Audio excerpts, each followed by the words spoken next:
Okay, I'm back with another one. So I'm gonna just keep running, and this is part of a context, and it would take the context of the scope of this discussion to really meet the points and the appreciate where I'm coming from without misunderstanding or me sounding flippant or being offensive. It would take the context of it to get to the scope of what I'm saying.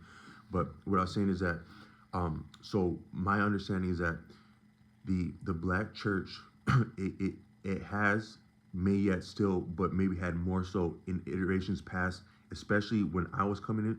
So when I was coming into the black church, I was in the latter point of high school, between 2002. I first started going to the black church in 2002, the spring of 2002, when I would have been a sophomore in high school, still a child member minority, still nubile and impressionable. I don't think we stopped being impressionable in life just because we turned 18, but we're definitely impressionable as children, including in high school. But when I was going to the black church at that time, the black church. So according to Taj Street Bay, when you introduce a money incentive, the hand that pays is the hand that calls the tune. Somewhere around the mid 90s to late 90s, churches began to be designated as nonprofit organizations and receive 501c3. According to Todd Street Bay, he said that there's some deeper baseball and politics to what's called nonprofit. So the real actual designated title without what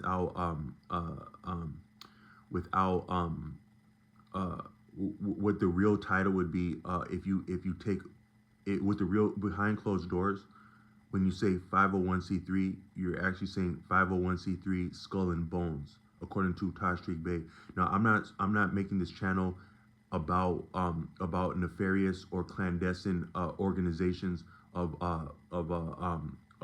people, though it's reputed that your different leadership, eminent people in different walks of life, from all walks of life, civil society, religious, parochial, which is like a combination of religious bent or like approach or penchant, to add that to a civil undertaking or something different. That's called parochial, according to my mom. Like a religious private school would be a parochial school, but different parochial, all according to Tashriq Bay, all of life is parochial, because your actual interest of the church going back, it never left. So they say separation of church and state. There had actually, that's on the surface. There had actually never been a separation of church and state if you go simply by the interest, the business interest, the tithes and offerings, the taxes. According to Tashriq Bay, when you pay taxes, you're actually paying fealty to your real king. You don't know who your king is. In Western society, in societies in general, you actually don't know who your king is, what they look like, how they operate, but you do in fact have a king, such as you go to church and you bow before a king that you can't see on a throne somewhere, but there actually is, for intensive purposes, still a king that you're actually bowing to and is receiving the benefits of your tithes and offerings. It doesn't necessarily have to be like an outstanding, eminent person that's in the sky. But for intensive purposes, it's you're prostrating to an interest that you cannot perceive. But as the money that you give in the form of in tithes, that is 10% of your tithes, it actually it amounts to paying to a king,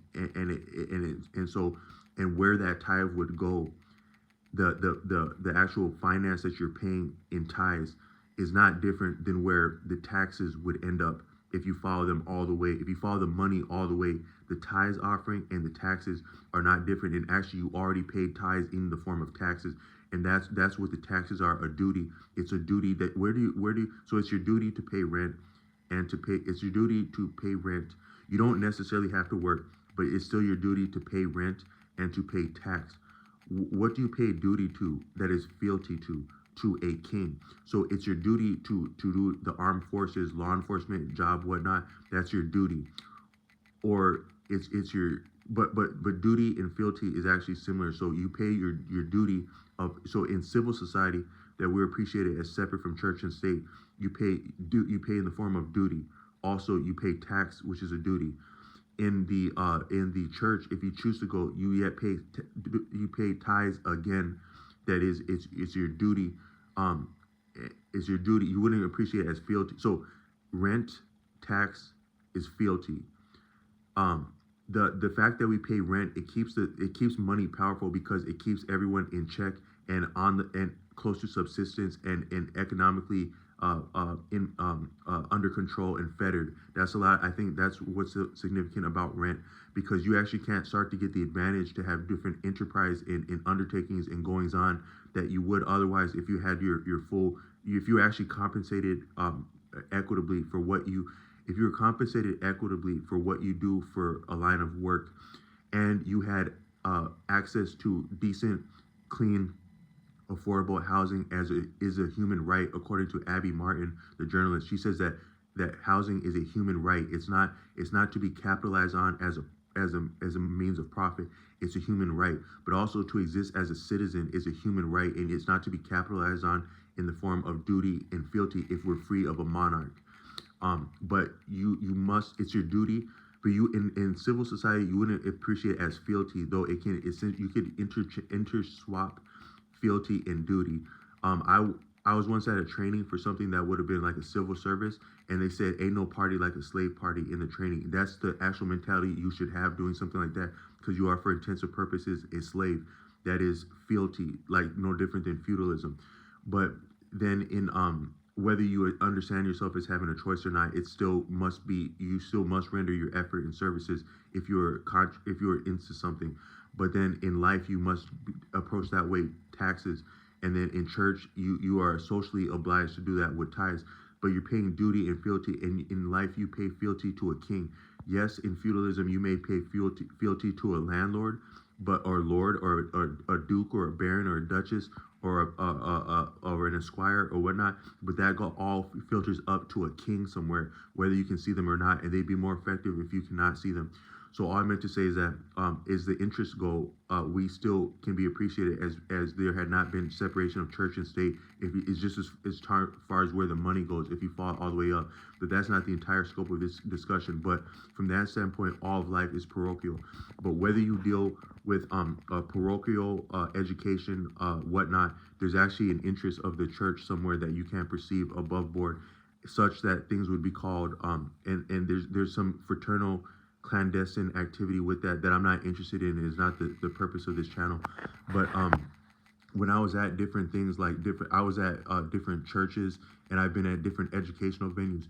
Every once in a while, I had earshot to appreciate that some of the people that I was going to school with, or that were leading me, or that were attendant of these different venues, actually do participate in clandestine activities. Because one time I called, I was getting support for I was getting support for something, and there was sometimes you hear people like bantering behind the scenes, like you hear like some telemarketers, but you can hear the group of them. You can hear a group of crows or you can hear a group of birds of advertisers or telemarketers or debt collectors cackling in a group. No, this one. Yeah, I'll help you with this. Yes, sir, I can help you with this one.